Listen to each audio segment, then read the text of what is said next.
The ranking member for yielding, and now that I have the chair, I'm going to call on myself for my line of questioning. I want to thank the witnesses for being here today. I learned 2 years ago just how important the ability to communicate during an emergency or natural disaster can be when Hurricane Helene tore through my district. I'll never forget the first press conference with the governor and the state director.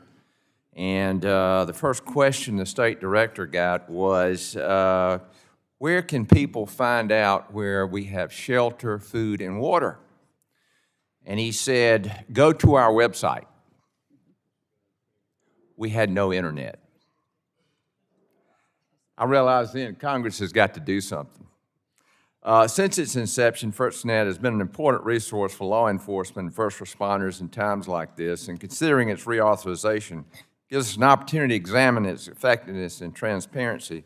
Mr. Agnew, I know FirstNet works as quickly as possible to restore connectivity, but can you walk me through how we are going to prevent these interruptions in the future and maybe use satellites and other redundancies so emergency responders can communicate effectively following a major disaster?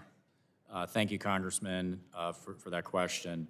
So first, you start with the foundationally strong, hardened network, dedicated core to have the highest reliability network you can. But then you have to add layers on top of that.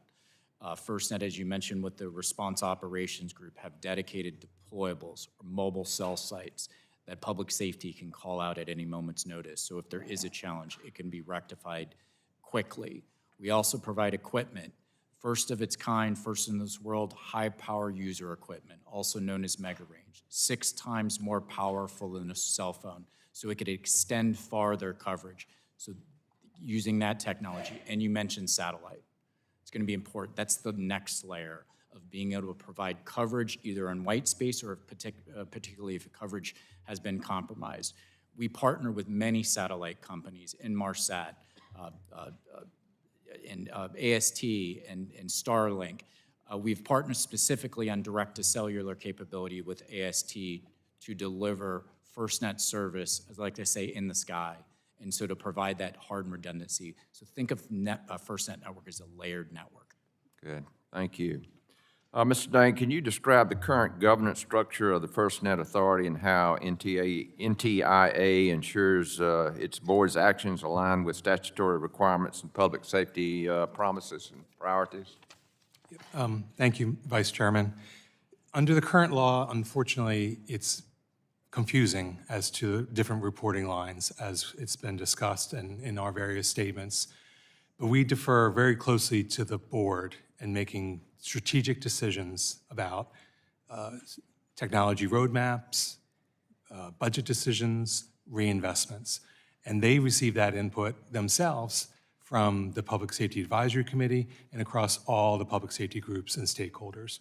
And we're going to continue, as the draft bill suggests, to ensure that strategic decisions continue to occur if Congress decides to reauthorize FirstNet and include the draft bill provisions. Thank you. Mr. Agnew, most of us are familiar with how government contracts work, but as I understand it, AT&T's contract with FirstNet Authority is somewhat unique. Can you walk us through and explain how you support the provision in this bill to submit the contract to Congress upon request? NTI has made that available to the House E&C, and we'll make it available. So we fully support the transparency, we fully support the oversight, and we'll continue to do so. Good, thank you. Well, Sheriff, I don't want to leave you out. Do you have everything you need to deal with disasters, and what does Congress need to do to fix that? You know, I want to say this in a manner that somewhat makes sense. It's not the perfection. We don't have perfection yet, right? But there's a beauty in the effort of perfection, and what I mean by that is we're getting there. I think Congress has been incredibly supportive. I think the fee-based system has worked well from that. We continue to grow, but there's a lot of work that needs to be done for this to be done correctly and ongoing work. So, but appreciate the congressional support. Yes, sir. Well, thank you, and I thank the witnesses again. And now I yield my time, and I call on Representative Soto.